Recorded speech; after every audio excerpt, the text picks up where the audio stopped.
Asumir el compromiso de que no habrá aumentos permanentes de impuestos. Convocar a todos los partidos políticos para consensuar una ley de responsabilidad fiscal a la chilena. Tomar medidas para reducir el gasto público improductivo, entre ellas, crear una comisión pluripartidaria que se encargue de seleccionar a los directores de las empresas públicas siguiendo criterios técnicos. Con esas propuestas como alternativas al ajuste fiscal planteado por el gobierno, el doctor Ernesto Talvi se presentó este martes ante un auditorio mayoritariamente empresarial. Pero desde comienzos de este año, Talvi viene desarrollando otra serie de conferencias tituladas Por el Uruguay que soñamos, que apuntan a un público más amplio y que se realizan sobre todo en el interior del país.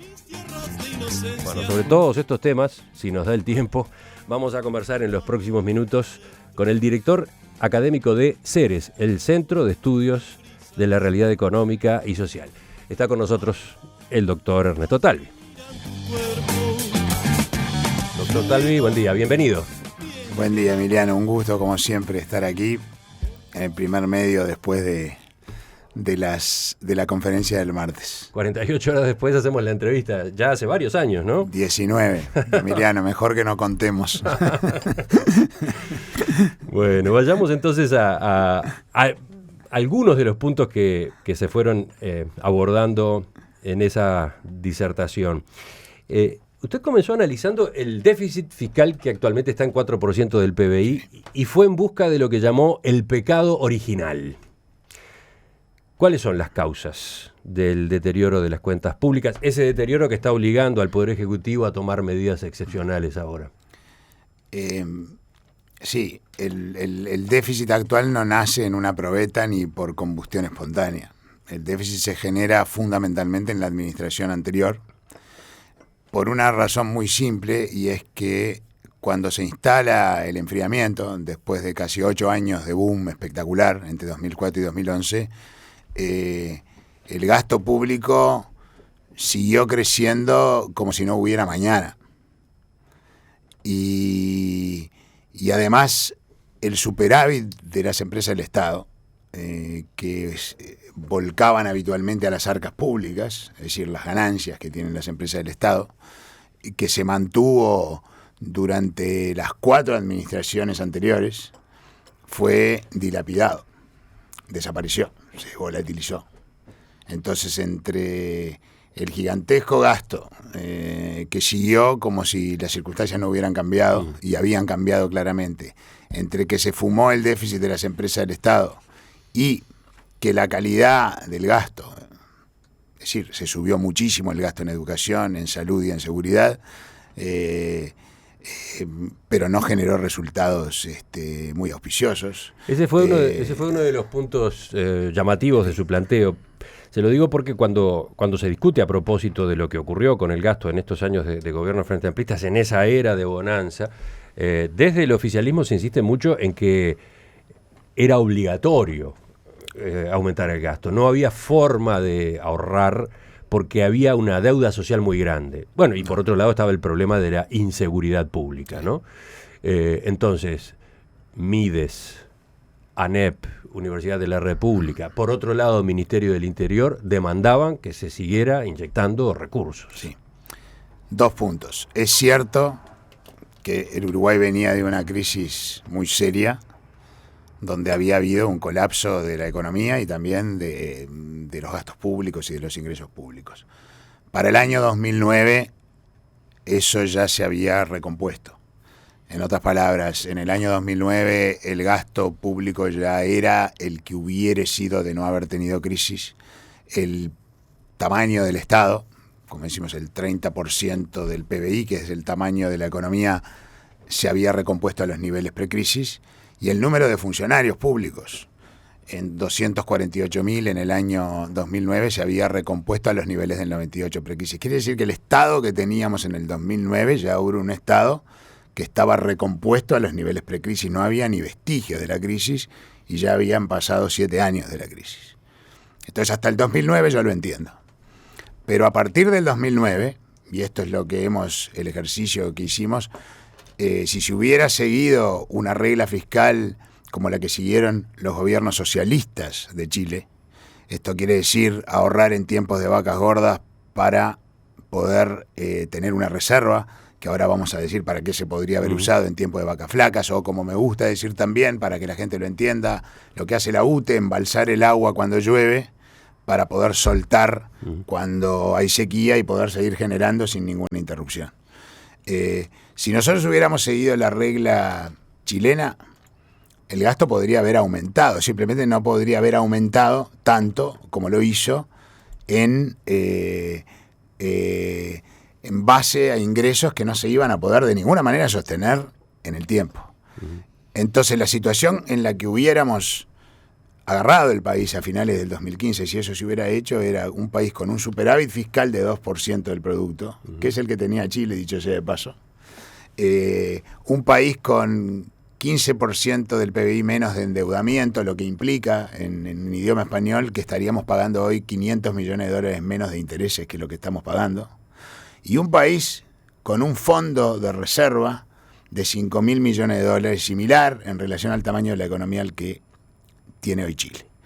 En otras palabras, si hubiéramos empezado una regla en el 2009, hoy lo que podríamos estar haciendo con esos fondos, aparte de que estaríamos pagando mucho menos intereses, es bajar impuestos para ayudar a las familias y a las empresas en momentos difíciles, y en particular que las empresas bajarles los costos laborales para que no tengan que dejar cesantes a los empleados, proteger el empleo y subir gasto en infraestructura para compensar la retracción tremenda que está habiendo en el sector de la construcción y proteger por ese lado el empleo. Eso es exactamente lo que está haciendo Chile, bajando impuestos, subiendo gasto en infraestructura sin temor alguno de perder su calidad crediticia. Eso es lo que se llama actuar de manera contracíclica, o sea que va uno contra el viento tratando de ayudar a la economía privada en momentos que se entra en dificultades. Lamentablemente esa oportunidad la perdimos y ahora el gobierno tiene que subir impuestos y bajar gastos para preservar el buen crédito en el momento en que las empresas y familias están pasando dificultades. Pero entonces el aumento del gasto que hubo en los últimos 5 años, por ejemplo en la administración Mujica, ese aumento que siguió dándose en educación, en Ministerio del Interior, Seguridad. Sí, por eso mencionabas el Ministerio del Interior. ¿Ese aumento no sirvió? ¿No era necesario ya? El gasto, uno puede ahorrar de dos maneras. Una, en el caso de la UTE, es embalsando el agua para generar cuando hay sequía. La otra es construyendo una central térmica, de manera de que si nos quedamos sin agua podemos generar con la central térmica. Entonces eso hubiera sido un gasto de inversión, porque se invierte en una central térmica. Entonces es una forma de ahorro. Entonces se dice muchas veces que el gasto social es una forma de ahorro, que el gasto en seguridad es una forma de ahorro y de inversión. ¿Por qué? Porque eso mejora las condiciones del país, las condiciones de vida y la capacidad productiva del país al tener una ciudadanía con mayor educación, mejor salud. La convivencia también ayuda mucho en términos económicos. Los niveles de seguridad no son menores en afectar la actividad y sobre todo la erradicación de inversiones. Pero eso es inversión en la medida, Emiliano, que genere resultados.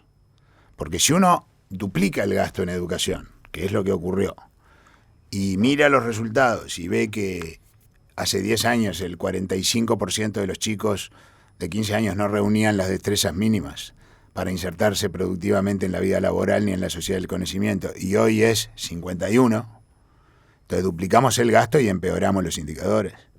Si vemos que se duplica el gasto en seguridad y las rapiñas se triplican y los homicidios suben un 60%, en fin, y las narcomafias se instalan en la vida del país, fenómeno que es absolutamente nuevo, uno dice, bueno, ¿dónde están los resultados? Si hay una reforma de la salud que implicó un aumento de 2,5 veces del gasto, y acá no es fácil obtener estadísticas, hay algunas pocas sueltas, los tiempos de espera, etcétera, que no son demasiado representativas. Entonces lo que hay que hacer es hablar con los pacientes y hablar con los médicos.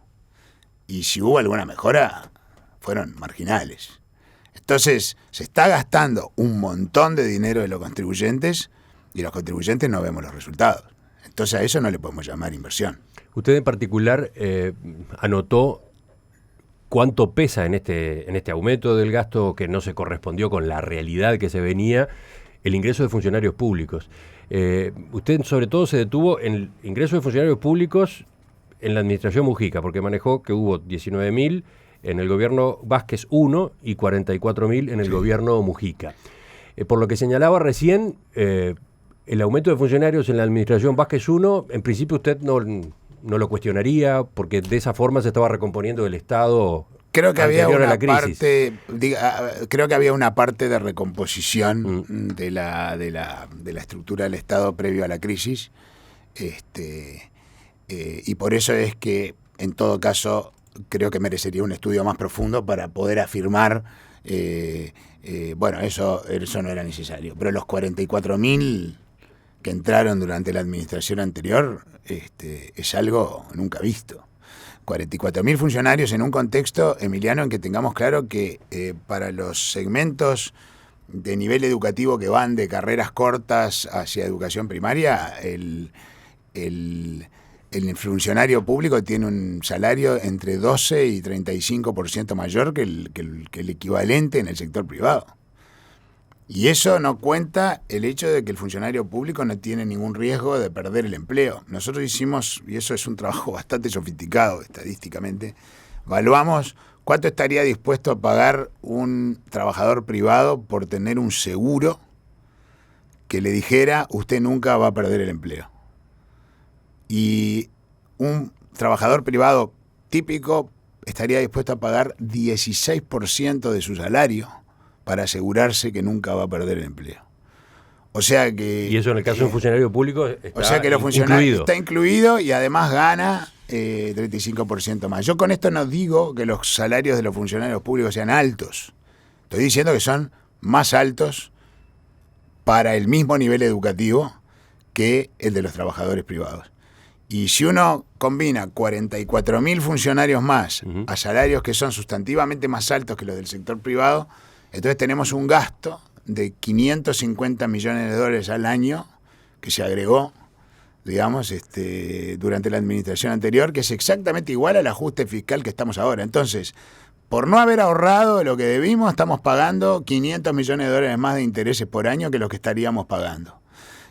Por los funcionarios que metimos, estamos pagando 500 millones de dólares más por año. Y nos perdimos de tener un fondo de ahorro de 5.000 millones de dólares que hoy podríamos estar utilizando para bajar impuestos y hacer obra para proteger el empleo.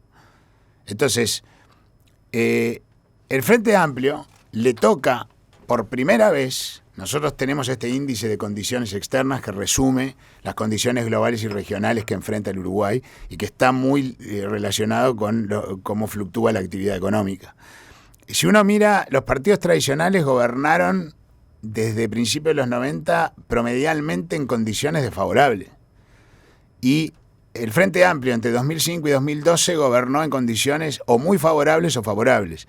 Es la primera vez que le toca gobernar en condiciones desfavorables. Es la primera vez que le toca gobernar en las condiciones que fueron normales para los gobiernos de los partidos tradicionales. Y es la primera vez si empiezan a aplicar la misma medicina, porque esto es un ajuste fiscal. Sí, sí. Usted rechaza el término medidas de consolidación fiscal que ha utilizado el ministro Astori.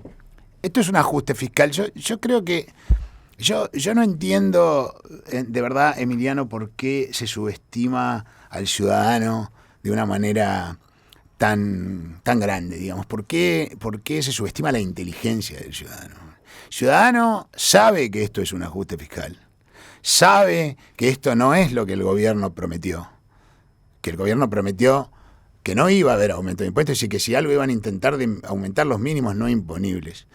Y yo digo, bueno, perfecto, probablemente esa era la intención del gobierno, porque visto desde la época de la campaña, nosotros dijimos en julio del 2014 que cualquiera que fuera el gobierno iba a tener que haber un ajuste fiscal de 1,5% del producto, pero que la mayoría de ese ajuste se podía procesar corrigiendo las tarifas públicas, no con aumento de impuestos. Así que nosotros también podríamos haber dicho, no va a ser necesario aumentar impuestos explícitos, para lo que se veía en ese momento, sino las tarifas públicas que van a tener que realinearse con la realidad, porque las empresas dejaron de tener superávit. Y eso fue lo que el gobierno hizo en el presupuesto. Hubo un ajuste fiscal en el 2015 en el presupuesto. Enseguida me gustaría que habláramos de eso. Vamos a detenernos en ese punto. Estamos en diálogo esta mañana con el economista Ernesto Talvi, director académico de Ceres. Estamos hablando de cómo encontró la economía y en particular las cuentas públicas el tercer gobierno del Frente Amplio, el segundo del presidente Tabaré Vázquez. Él dijo al pasar eso de que ya en el presupuesto que se votó el año pasado apareció un ajuste, se incluyó un ajuste, algo que no es algo obvio, no se ha comentado tanto. Me gustaría que enseguida lo desarrolláramos. Pero antes, Romina, ¿alguna pregunta sobre cómo se armó ese presupuesto? Sí, a ver, ahora a raíz del anuncio del ajuste que propone el gobierno para mejorar las cuentas públicas, la oposición y algunos analistas, ¿verdad?, han señalado que ya en la ley de presupuesto que se presentó en esta administración el año pasado, se llegaba desfinanciado, ¿verdad? Que los incrementos que estaban previstos del gasto no se correspondían con la evaluación previsible de la economía. Y usted, en cambio, el martes en su conferencia se alineó con la explicación del equipo económico en cuanto a que desde el año pasado el contexto internacional se modificó drásticamente, mucho más de lo que era previsible, ¿verdad? ¿Puede explicar su análisis en ese punto? Sí, Romina, cómo no. Si uno se para en julio-agosto de 2015... Y ayer hicimos un repaso exhaustivo de las opiniones de todos los economistas. Pero basta ver los componentes del presupuesto, las proyecciones que se necesitan para hacer el presupuesto. Economía, el crecimiento de la economía global que nos influye, estaba en línea con las proyecciones del Fondo Monetario, que las usamos todos. Las proyecciones de los crecimientos regionales estaban en línea con las proyecciones internacionales, que son las que usamos todos. Las proyecciones de los precios de las materias primas que producimos y exportamos estaban en línea con las del Fondo Monetario, que son las que usamos todos. Las proyecciones de la evolución de los costos de financiamiento para pagar la deuda estaban en línea con las del Fondo Monetario, que son las que usamos todos. Así que ahí no había ninguna diferencia. O sea que yo tengo que mirar eso y digo, el gobierno estaba usando supuestos sumamente realistas para lo que sabíamos en el momento. Las perspectivas de crecimiento que usó el presupuesto, que era 2,7 para el quinquenio y 2,5 para los 2 años siguientes, estaban alineadas con las expectativas que toma el Banco Central, con las expectativas que en septiembre se dijo que el Banco Central no es muy representativo porque hay muchos que no contestan, pero el observador tiene ahora un índice propio en el que contestan 6 analistas más que el Banco Central y tiene una relación casi exacta con la del Banco Central.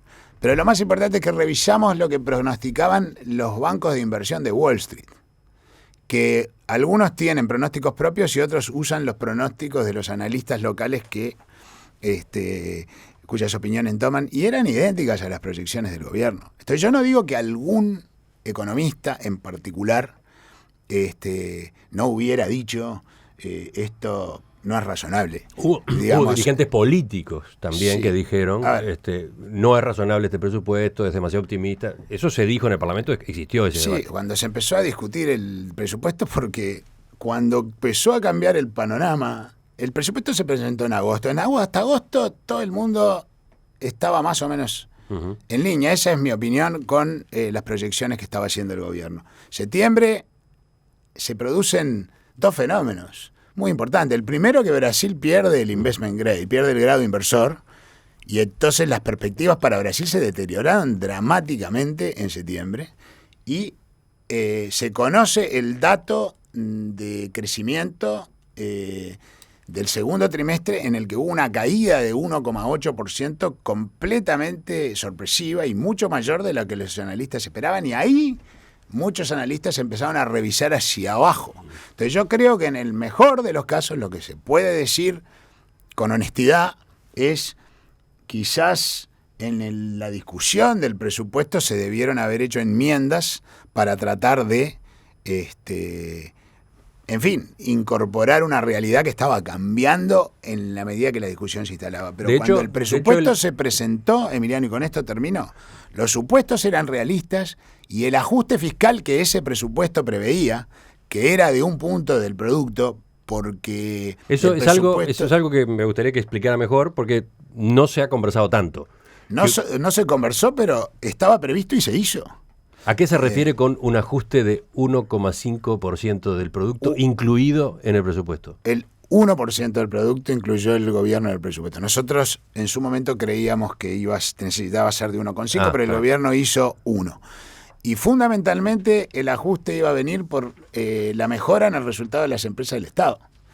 Y efectivamente lo que se hizo fue reducir la inversión de las empresas públicas en el año 2015 en 35%. O sea que hubo una reducción brutal de la inversión de las empresas del Estado. Y en principios del 2016 se subieron las tarifas públicas por encima de lo que es la proyección de costos, y eso es lo que hemos llamado el tarifazo. O sea, de no haber tenido que corregir el resultado de las empresas públicas, no hubiera habido necesidad de aumentar tanto las tarifas. Eso, que el presupuesto estimaba iba a rendir 1,1% del PBI, ya se estima va a rendir 0,9%, muy cerca de lo que estaba el presupuesto. Y lo otro que se hizo, que eso sí no estaba previsto, es que a fin de año no se permitió el ajuste por inflación de activos, los activos para la liquidación del impuesto a la renta de las actividades empresariales, el IRAE, y eso fueron otros 200 millones de dólares, que es 0,4 del PBI. Así que nosotros ya tuvimos un ajuste fiscal. Yo no quiero jugar ahora la calidad, pero los supuestos que tenía el presupuesto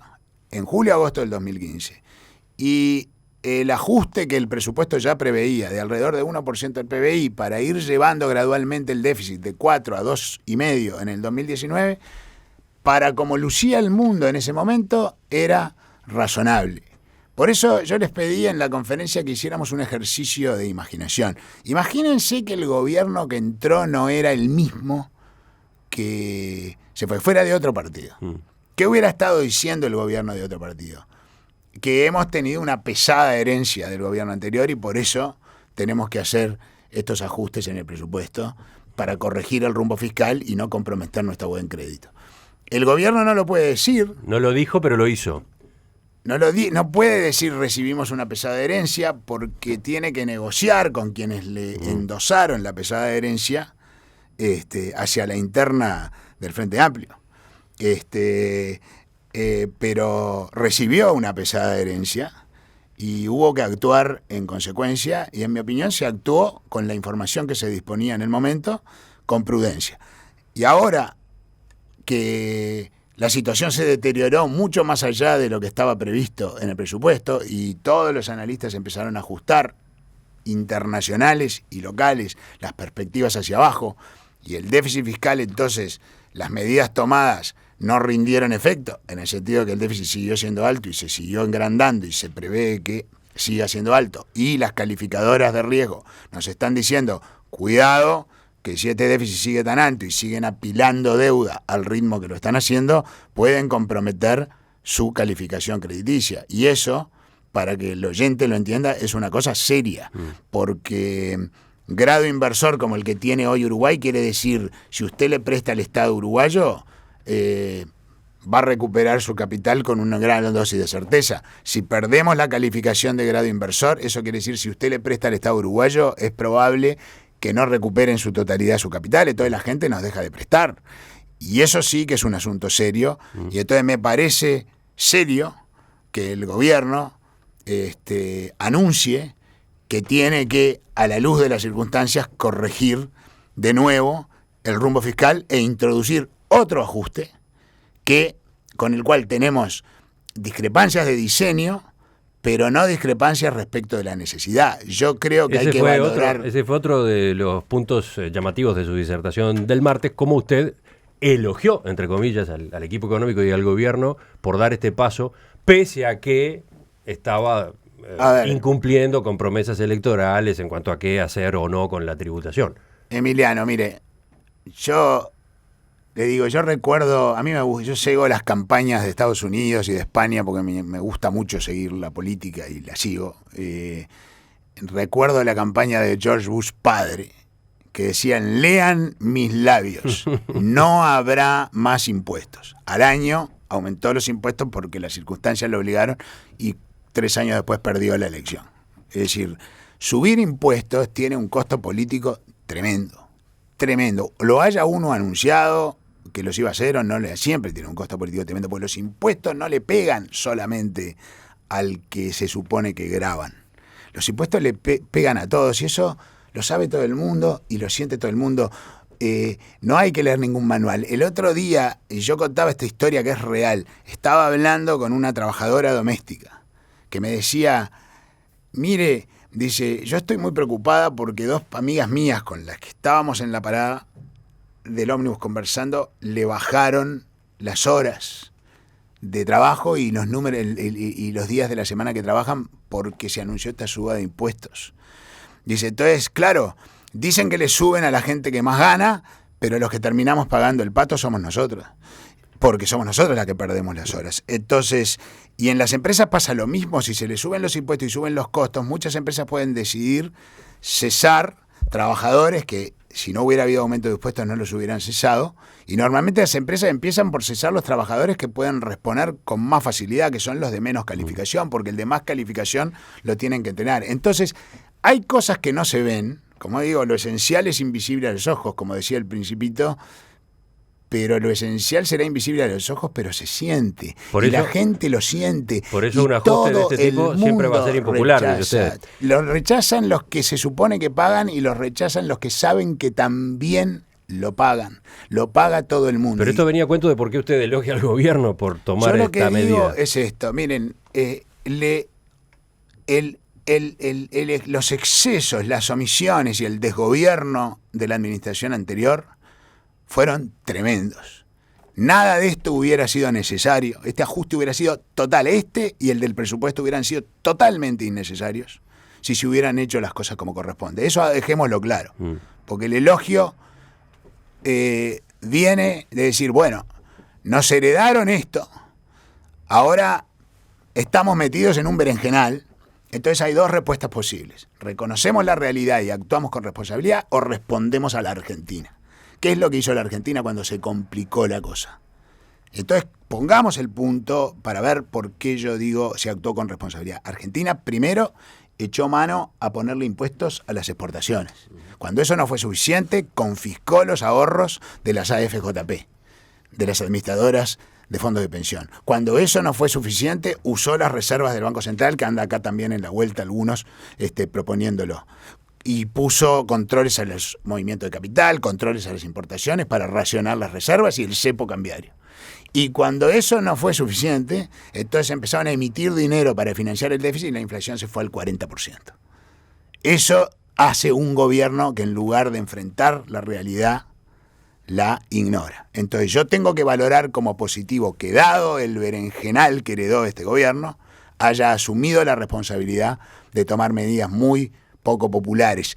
De hecho, Adolfo Garcel, politólogo, escribió una interesantísima columna en el diario El Observador que decía, tardíamente el Frente Amplio se pone los pantalones largos y toma la decisión de tomar medidas impopulares. Enseguida, en la segunda parte de la entrevista, vamos a detenernos en el ajuste en sí mismo, las medidas, y en las alternativas, porque usted no comparte todo lo que se incluye en este paquete y tiene otras propuestas bastante más audaces que vale la pena conocer. El doctor Ernesto Talvi, director académico de Ceres, es nuestro invitado hoy en la entrevista central. Estamos preguntándole a propósito de la disertación que realizó este martes y en la que un punto central, buena parte de ella, fue el ajuste que el gobierno está poniendo en marcha. Romina, a propósito de ese paquete en particular, ¿preguntas? Sí, vayamos a eso, porque usted decía, bueno, en este contexto era lo que correspondía hacer, ¿no? Coincidía con ese aspecto del gobierno, pero entrando en cómo se diseñó concretamente este ajuste, ¿qué estimaciones, por ejemplo, tienen ustedes desde Ceres de las consecuencias que tendrá, por ejemplo, este incremento del IRPF que está planteado para las franjas superiores a los 50.000 pesos? Sí, como decimos, está planteado para las franjas superiores a los 50.000 pesos entre 4 y 6 puntos porcentuales. Eso se va a traducir para los que ganan más de 50.000 pesos en reducciones de su ingreso líquido que van de 4,5% hasta casi 9%. Eso es lo que significa este aumento. Así que decir que esto es moderado, que es chiquito, digo, cuidado, no es tan chiquito. Digo, 4,5% a 9% de reducción en el ingreso líquido es bastante. digamos, y que si no, que los oyentes hagan las cuentas. Estuvo fundamentalmente concentrado en los aumentos de impuestos. Las reducciones de gastos son postergaciones de gastos la mayoría y declaraciones de intenciones de que la caja militar, vamos a ver cómo corregimos, y en fin, y las prestaciones, algunas prestaciones del BPS, pero en fin, eso todavía está en el aire. Está la rebaja del IVA también, 2 puntos para las compras con tarjeta, ¿no? Está la rebaja del IVA, el efecto que comenté de la reducción del ingreso líquido es incluyendo ya la rebaja del IVA. Esa es una buena aclaración. No, gracias por la pregunta, Emiliano, toma todo en cuenta, a ver, esto es el problema que yo tengo. Primero, que no es obvio de que los 350 millones de dólares que se pretende recaudar con la suba de los impuestos se van a recaudar. Porque la gente toma decisiones. Reduce su gasto, reduce su consumo, las empresas reducen su inversión, en fin. Y eso repercute en menor recaudación. Repercute en menor recaudación. Entonces, si esto no funciona, entonces dentro de un año vamos a tener que estar haciendo otro ajuste. Y vamos a andar. Mire, Emiliano, esta es una verdad cruda y dura. La vivieron ahora los europeos con la crisis y nosotros ya la sabemos de memoria. Cuando uno trata de hacer ajustes fiscales en una economía en presiones recesivas o en recesión, está persiguiendo un blanco móvil. Porque uno con un ajuste fiscal deprime más la economía, y una economía que ya está con presiones recesivas. Entonces, lo ideal hubiera sido que no nos viéramos ante la necesidad de haber tenido que hacer esto, y la única forma de que eso hubiera ocurrido es, como dije, que se hubiera ahorrado, y ahora valoramos mucho lo que hubiéramos obtenido por haberlo. No solo no hubiera habido ajuste fiscal, hubiera habido alivio fiscal y gasto en infraestructura para generar empleo, para ayudar a los momentos de dificultad en el sector privado. Entonces, había una alternativa. Por ejemplo, desde la oposición se insiste mucho en que, en todo caso, había que apretar más por el lado del recorte del gasto. Yo estoy de acuerdo de que acá faltaron, y nosotros hicimos 2 propuestas concretas que ahora voy a mencionar, pero ya que habla de la oposición, a veces se hacen, como digo, listas sábanas, de decir, y se suma, pim, un montón de cosas. Es decir, el tema de las pérdidas del Fondes, ALUR, que recibe un subsidio de ANCAP porque le paga 4 veces el precio internacional por el bioetanol, bajarle los salarios a los legisladores, parar el Antel Arena, en fin, se arman listas muy largas. Entonces nosotros lo que hicimos fue ponerle números a las cosas que... Entonces, Antel Arena, en primer lugar, sería una reducción de gasto por única vez.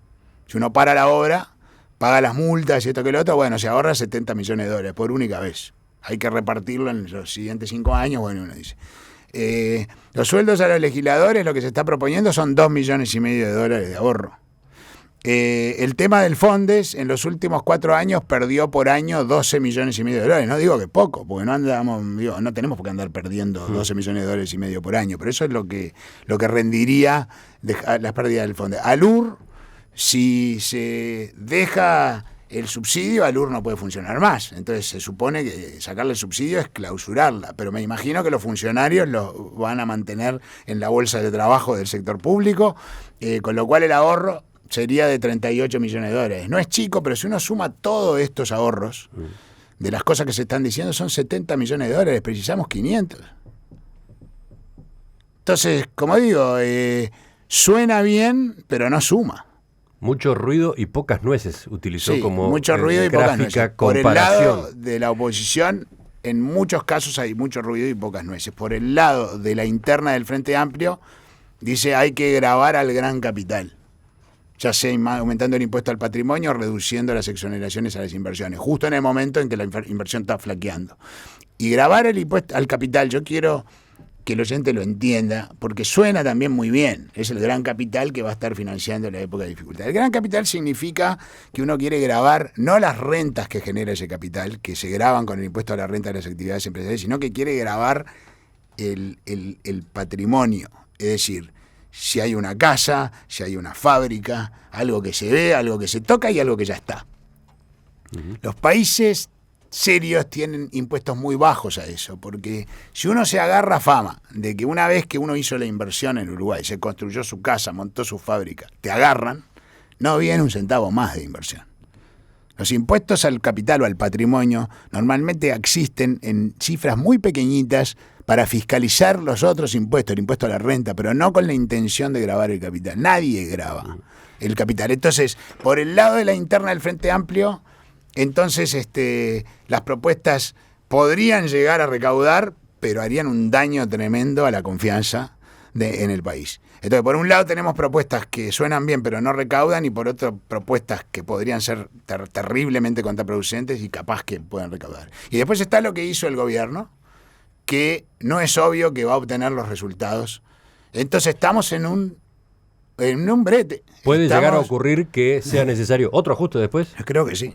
Puede ocurrir, pero por ahora, y esto es también importante aclararlo, tenemos problemas en el frente fiscal, dificultades. No estamos en ningún cuadro ni remotamente parecido al de una crisis. Son presiones recesivas, problemas fiscales, pero para que se configure un cuadro de crisis, o el Banco Central tendría que haber perdido todas las reservas, que no lo hizo, tiene reservas sumamente importantes, o los bancos privados tendrían que tener, o públicos, una situación de debilidad patrimonial que no la tienen.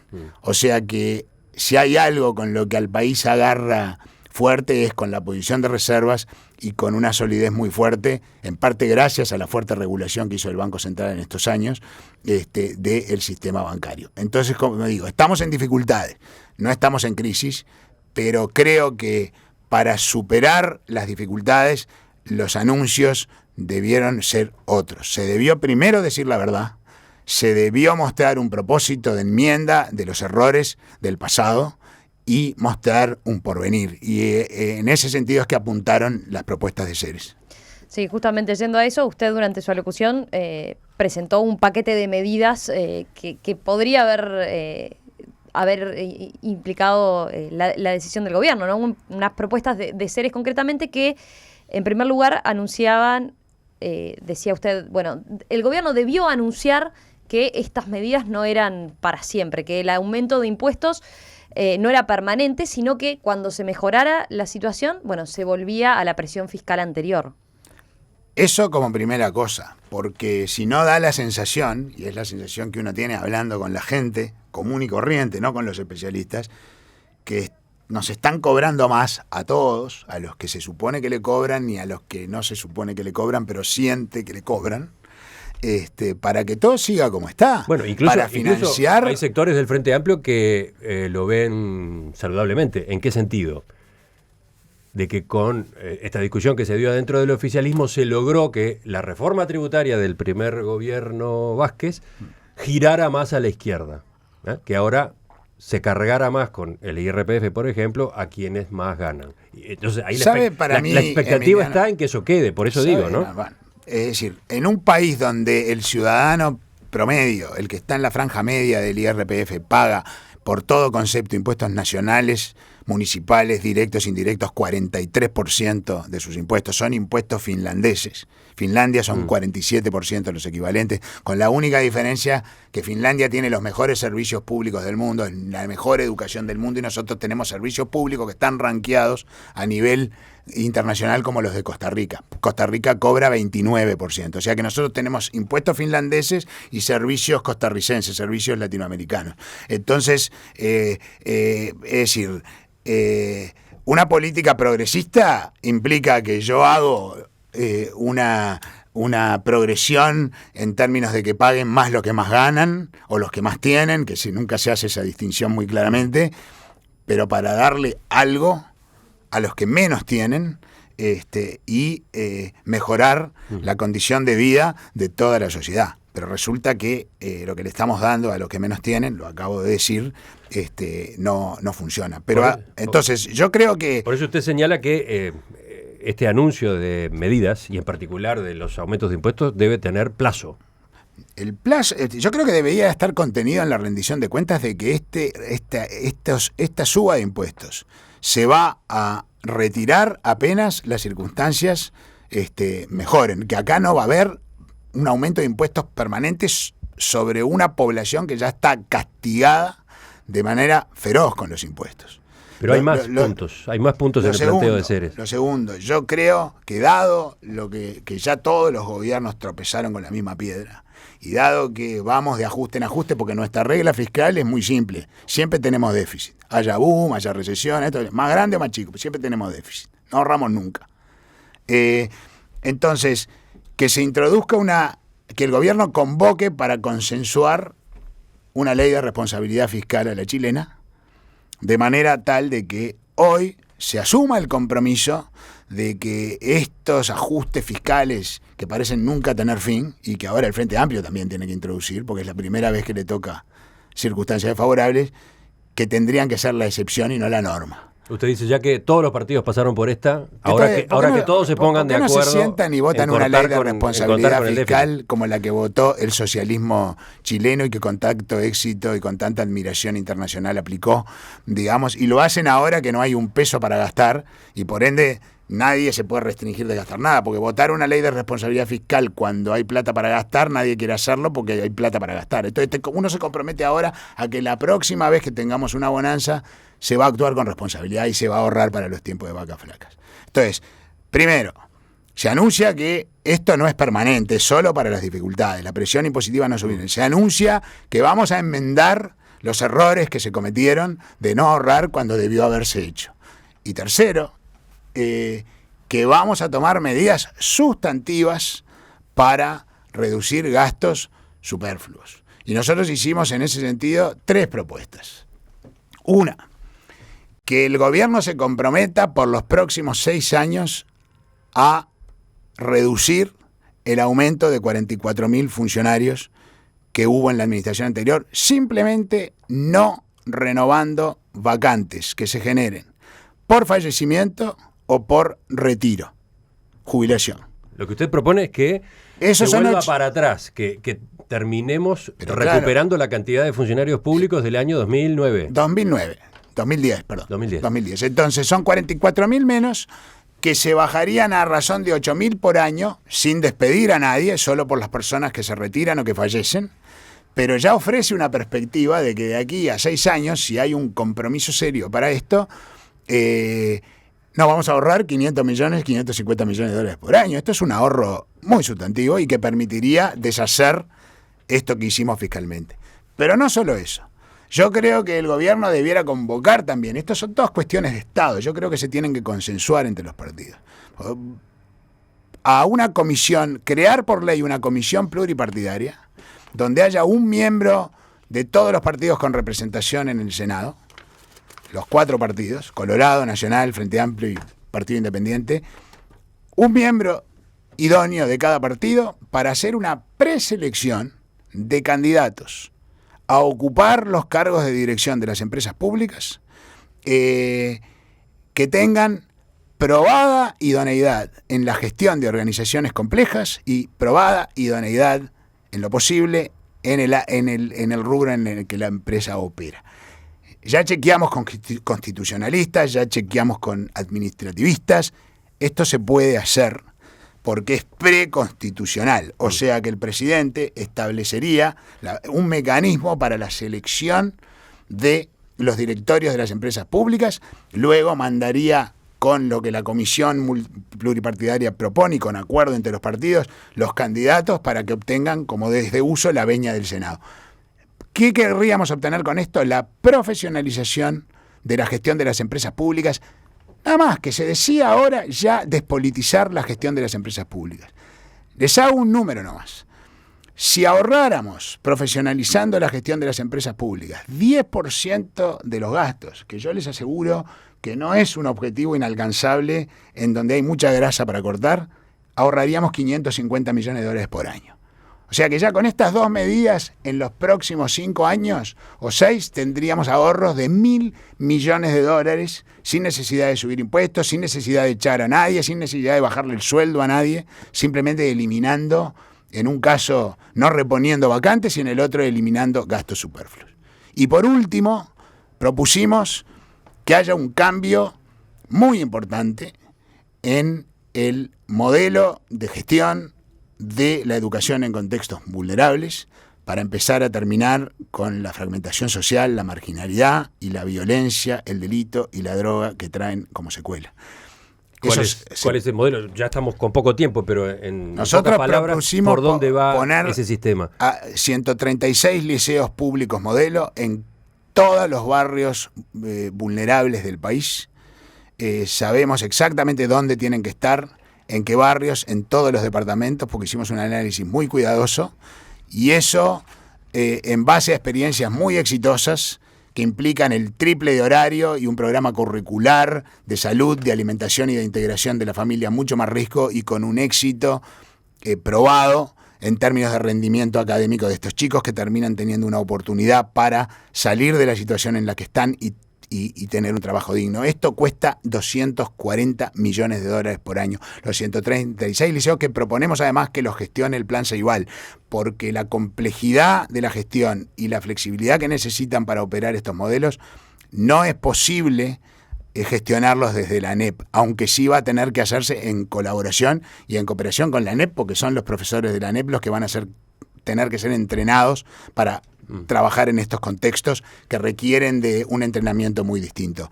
Si esto se hace, cuesta la misma plata por alumno que lo que le cuesta hoy a ANEP por alumno egresado. Porque nos decimos $2.300 por alumno. Por alumno egresado el costo de ANEP es $4.600, porque no egresan al cuarto de liceo. Hasta cuarto hay mucha deserción, solo llegan 6 de cada 10 y además muchos repiten y están muchos años en el sistema. ¿Por qué incluye medidas como esta cuando estábamos hablando del ajuste fiscal? Porque yo creo que ofrecer un porvenir implica decir, a partir de ahora vamos a manejar las cosas con responsabilidad, con una ley de responsabilidad fiscal. A partir de ahora vamos a reducir el exceso que se creó, no reponiendo vacantes. A partir de ahora vamos a profesionalizar y despolitizar la gestión de empresas públicas, lo que nos va a permitir ahorro de costos. Y a partir de ahora, gastando lo mismo o menos, porque también propusimos 3 centros modelo de rehabilitación en base a modelos internacionales que han reducido la reincidencia de menores a casi 0. Nosotros andamos por el 70%. Por un costo igual o menor, obtener resultados mucho mejores socialmente para sacar a los chicos de barrios vulnerables de la marginalidad y sacar a los menores que ya cayeron en el delito del crimen, de la delincuencia y de la violencia. Eso es el ajuste fiscal y social que el país precisa. Un ajuste constructivo, un ajuste en donde se vea un futuro, donde se vea un porvenir, donde se vea un propósito de enmienda, un propósito de cambio, no de subir impuestos para que todo quede como está y resolver un agujero circunstancial, porque las circunstancias no son ahora desfavorables. Doctor Ernesto Talvi, director académico de Ceres, le agradezco que nos haya acompañado esta mañana. En realidad nos queda para charlar esa nueva línea de trabajo que abrió Ceres, la de los encuentros ciudadanos por el Uruguay que soñamos, donde todo indica, usted prevé recorrer el país explicando estas ideas, justamente, ¿no? Promoviendo estas ideas que acaba de mencionar, estas y otras. Ya empezamos, ya estuvimos en Pando, Florida y Colonia, y sí, queremos compartir con nuestros ciudadanos, porque creemos que no alcanza con comunicarse con las élites. Queremos compartir con nuestros ciudadanos nuestros sueños con propuestas muy concretas y financiables de un Uruguay posible y de un Uruguay mejor. Después vemos, en todo caso, más adelante cómo marcha esa serie, ¿de acuerdo? Con mucho gusto. Hasta la próxima. Hasta la próxima.